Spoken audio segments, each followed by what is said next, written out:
Alright guys, HyDra again. Hope you're doing good and enjoying your day so far. Drama as the Toronto tournament unfolded last night. Minnesota ROKKR expected to win the entire thing. 2 pro teams here, 14 amateur teams, and ROKKR are already out of the tournament. Top 12 they placed, lost in the winners bracket to an amateur team, Exceed and Co. Dropped down to losers to play the Stallions, and they never turned up. Forfeited the match, out of the tournament. What's going on? Lots of criticism understandably about the pro teams who either played in this tournament and got slammed, it seems so far, or didn't even play in the first place. What is going on with the pro scene right now and the Minnesota ROKKR? Because lots of people, after supporting this team through the majority of the season, have maybe changed their mind over these last 12 hours. Very much enjoyed your thoughts in the comments. Hit the like button if you enjoy. Subscribe if you're new as always. I'd greatly appreciate it. Pretty funny clip here from back in the day, Formal and Simp. We know that Formal was an absolute beast on Blackout back in the day.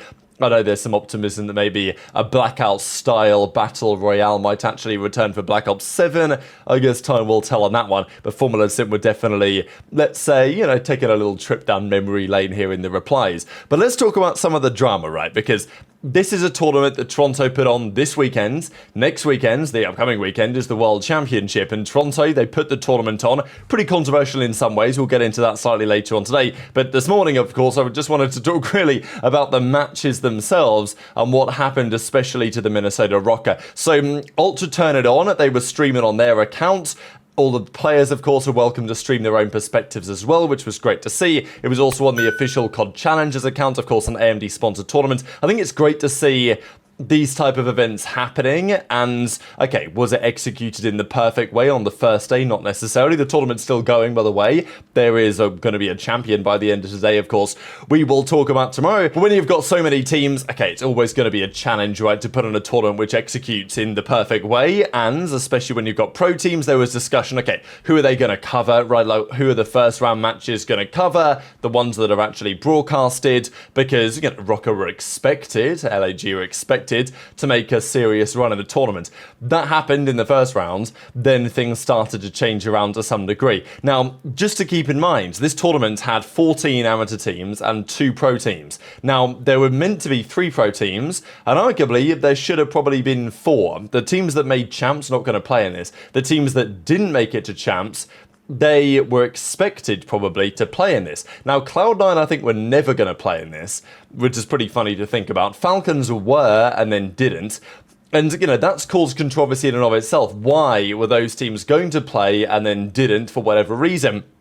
Did they think there was nothing to gain? You play this tournament as a pro team, you lose, you get clowned, which is what's happening today.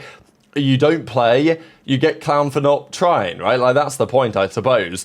That you got these guys taking on decent salaries, making a decent living playing Call of Duty, and they can't even, you know, play an amateur tournament for 10k online when you've got the World Championship on the horizon. You're trying to get good practice in, because a lot of these Challengers teams are grinding for the Challengers champs. They're very, very well prepared indeed. These are good competition right now. And so, look, it's not a surprise that at least one of the pro teams were to lose. I thought that one of them would probably still win the finals, but I didn't expect both of them in the finals because, you know, the level isn't that drastic, and we know that ROKKR and LAG probably haven't been grinding the game that hard over the last few weeks. We know that there's other teams, though, pro teams that could have played in it, which decided not to. That was getting some criticism for the fans, especially because, you know, not exactly the pros on these teams, but I'm sure the pros kind of share our opinions as a community that the way this league is right now ain't great, right? Like, we've had this month break between Major 4 and the World Championship, nothing really going on. Many would like to see more happening. A tournament arrives, Toronto put the tourney on, and then half the teams don't even bother showing up. It's like, you know, and ROKKR are in the same boat, even though they did play in it, they didn't play for long. So that's one of the big dramas. So even before the tournament started, there were big questions, and then once it started, that certainly didn't change. So ROKKR, they won their first round game, they actually slammed the other team, and then in the next round, they played Hixie, Fire, Exceed, and aBeZy. Players that generally we've seen around on occasion. Fire, of course, got his chance in the league several years ago, and since that stint has struggled to get back in. Exceed has had a couple of opportunities and is always a player, you know, on the conversation, let's say, to get back into the league. We know what Hixie achieved in his relatively short-lived career. But they come in here against the ROKKR, and yeah, they take the game in 4 maps. They win it on the Skyline hardpoint in the end, knock ROKKR straight down to the losers bracket. Now, I thought this was pretty interesting as well. just to look at some of the amateur teams, like they are taking this seriously. I think some of the European guys, I imagine, are still over there in Europe right now going into champs. But I mean, look at this Team Notorious. They've got the LAN party set up, right? Like these guys aren't messing around. So, it's obviously going to be a competitive tournament. As a pro team, you can't go into this expecting you're going to take a free victory every single time. This is, a very competitive team for the European side, Afro's team, basically, as they look to go into the World Championship. But as FORFEIT say, GG's ROKKR expands the league. Now, this, I guess, is one of the key takeaways, right? Now, I'll just say it. We've talked about this for some time. We know that historically, when you look back at those old events that were open bracket style, the amount of teams at the actual tournaments that did end up making it to the bracket play and deep in the tournament was very low. Like, I'm not exactly, I wouldn't expect if the league was expanded and challenger teams came in that they would be especially competitive over the course of the season. But is there absolutely enough talent in there to justify some level of expansion? I think absolutely.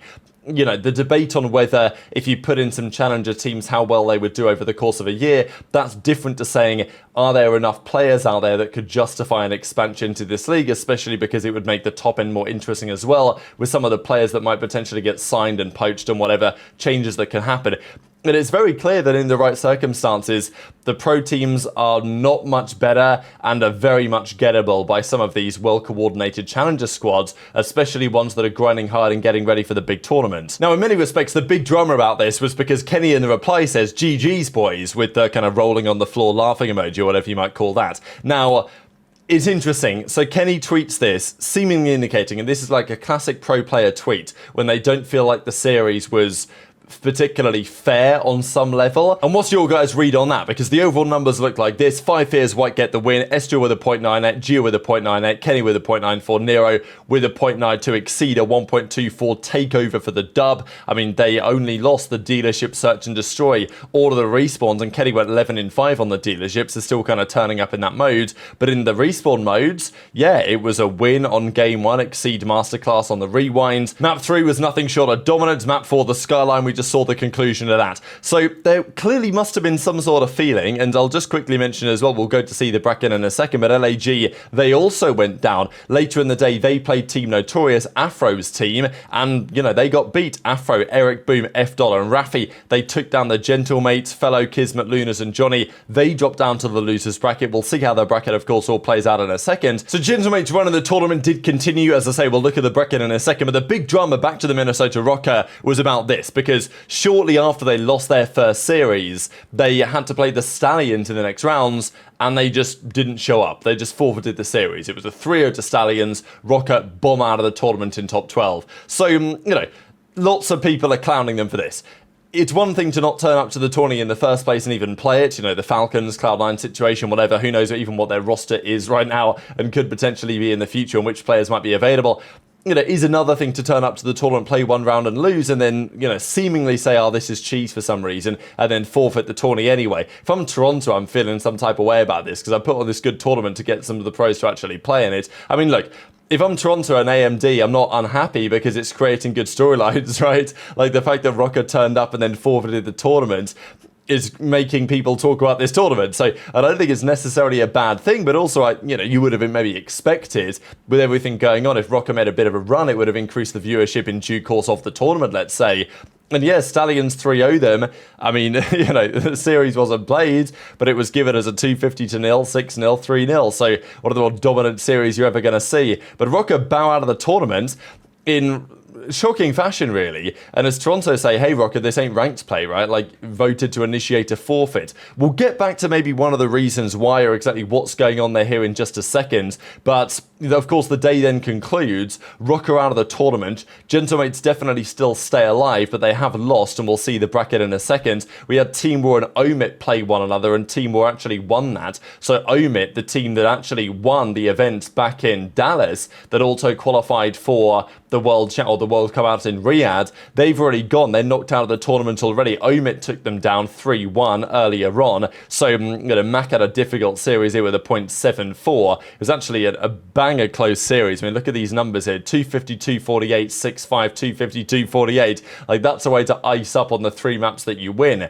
having obviously got 3 on the Vault Control. So pretty crazy stuff. Afro dropped 42 game 1. Mamba dropped 43, actually. I think Mamba had a pretty crazy series the first one they played. I think he had a 2.0 KD. But notably, really, they then went on to play Team War and got 3-0'd out of the tournament there. So I think it was against the Stallions. Mamba had a 2.0 KD. But this is 2 Real Assault, Diamond Con and Lins. Again, the red card was a 6-5, but apart from that, the OMIT guys, maybe the favourites before this tournament, from the Challenger side anyway, they got knocked out immediately. But what happened with ROKKR, right? Like, what's going on here? What was the reason behind this forfeit decision?